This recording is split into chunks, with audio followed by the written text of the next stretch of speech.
શું તમે દવા લીધા વગર જ હોર્મોન બેલેન્સ કરવા માગો છો? તો આ એક વસ્તુ તમારા ખોરાકમાં જરૂરથી લ્યો.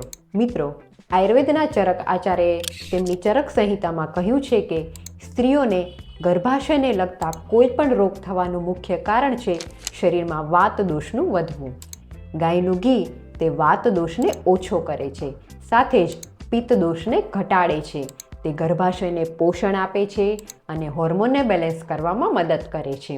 મોડર્ન રિસર્ચ મુજબ ગાયના ઘીમાં સેચ્યુરેટેડ ફેટ છે, ઉપરાંત ઓમેગા-3 ફેટી એસિડ આવેલું છે અને એટલે જ ગાયનું ઘી લેવાથી તે ઓવરીના ફંક્શનને ઇમ્પ્રૂવ કરે છે અને સાથે જ ઇન્સ્યુલિન રેઝિસ્ટન્સને પણ ઘટાડે છે. માટે 1 થી 2 ચમચી ગાયનું ઘી ગરમ પાણીમાં, ગરમ દૂધમાં કે ગરમ દાળમાં જરૂરથી લેવું જોઈએ.